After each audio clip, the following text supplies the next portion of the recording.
12월 6일 데일리 리포트 시작하겠습니다. 미국의 브루킹스 연구소에서 낸 최근 리포트에서는 연준의 긴축은 최종적으로 경제를 연착륙으로 이끌어야 할 것이며 이는 너무 뜨겁지도 차갑지도 않은 딱 좋은 상태의 죽과 같을 것이라고 표현했습니다. 물가가 안정적인 상태에서 경제는 성장하는 이상적인 경제 상태인 골디락스를 적당한 온도의 죽으로 표현한 것입니다. 과연 연준이 경제를 죽으로 만들 수 있을지 오늘 그 이야기 한번 해보겠습니다. 12월 5일자 미국 노동부의 구인 이직 보고서가 발표되었습니다. 자, 이 보고서는 발표 날짜는 12월 5일이지만 이 데이터는 10월 데이터를 의미합니다. 보시면 이전 9월 데이터보다 일자리 수가 감소했고 월가의 예측치도 하회하는 것을 볼 수 있습니다.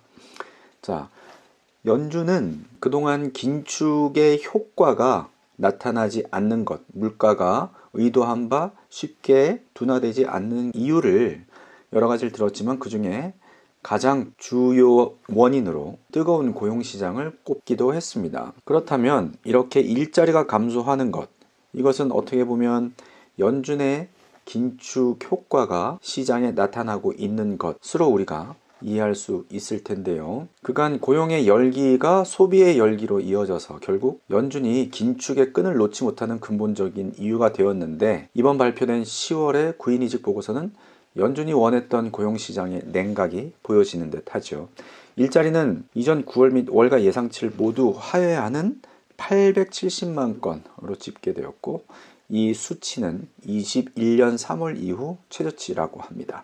연준의 긴축 설계가 점차 퍼즐을 맞춰 가고 있는 것 아닌가 싶기도 한데요. 연준은 기록적인 인플레이션을 억제하고 물가를 안정시키기 위해서 2022년 3월 첫 금리 인상을 시작해서 본격적인 긴축에 나섰습니다. 2001년 이후 가장 높은 5.5%까지 기준금리를 들어올린 상태고 경제와 고용시장을 냉각시키려 했지만 물가는 CPI 기준 3.2%에 현재 와 있습니다. 물론 지난 6월 9.1%에서 3.2%까지 낮아진 것은 성과라고 하겠습니다. 그러나 결국 연준의 목표치인 2%에는 닿지 못하고 있는 그런 상황이다 라는 것을 우리가 주지해야 할 것이고요. 연준의 긴축이 최초 설계했던 그림에 가까워지고 있기는 합니다. 이제 관건은 경제가 침체에 빨려 들어가지 않고 안정적인 물가 유지, 경제 성장을 이루는 이른바 연착륙을 매끄럽게 유도할 수 있을 것인지일